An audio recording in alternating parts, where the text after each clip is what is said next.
আজকেও কলকাতা বইমেলার বাইরের ফুটপাতে দিদিরা বসে আছে।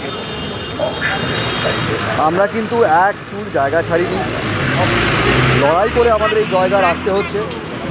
এটা আমাদের মাটি, আমরাই দখল করব। আচ্ছা দিদি, আজকে আসার পর থেকে বেশ কিছু সমস্যা ফেস করা গেছে, তুমি একটু বলবে কি সমস্যা হয়েছিল? হ্যাঁ, সমস্যা হয়েছিল। একজন বহিরাগত সে এসে ভোর থেকে নাকি জায়গাটা নিয়েছিল।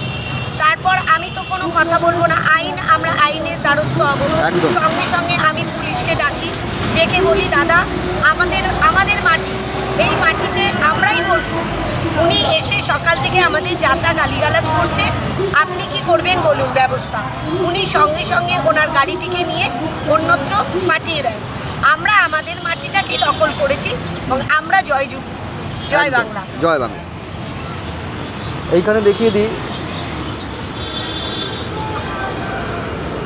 আমরা কিন্তু ফুটপাতে এখনও রয়েছি।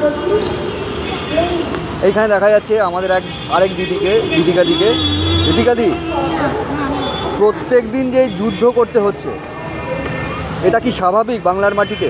সব থেকে বড় অস্বাভাবিক জিনিস ও সব থেকে দুঃখের জিনিস। নিজের মাটিতে নিজে ব্যবসা করবো, তার জন্য প্রতিনিয়ত আমাদের অপমানিত হতে হচ্ছে, লাঞ্ছিত হতে হচ্ছে, যুদ্ধ করতে হচ্ছে।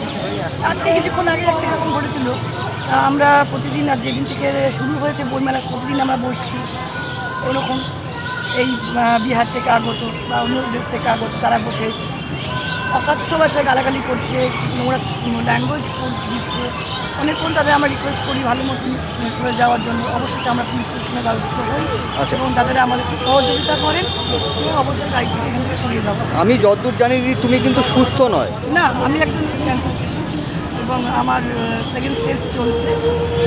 প্রতিনিয়ত জীবনের সঙ্গে লড়াই করছি এবং নিজের মাটিতে নিজের অস্তিত্ব টিকিয়ে রাখার জন্য লড়াই করছি। একদম। তাহলে আপনারা দেখতে পাচ্ছেন যে আমরা প্রতিনিয়ত এই বার্তা দিয়ে চলেছি যে এটা আমাদের জায়গা, আমাদের বাপ ঠাকুরদার জায়গা। এই বাপ ঠাকুরদার জায়গায় আমরা মাথা উঁচু করে, কাউকে অপমান না করে যেইভাবে ব্যবসা করা সম্ভব সেইভাবে করব। এবং কেউ যদি আমাদের দিকে চোখ রাঙায়, আমাদের ধমকায় চমকায়, বাঙালি সভ্য জাতি, তারা হিংসায় বিশ্বাসী নয়।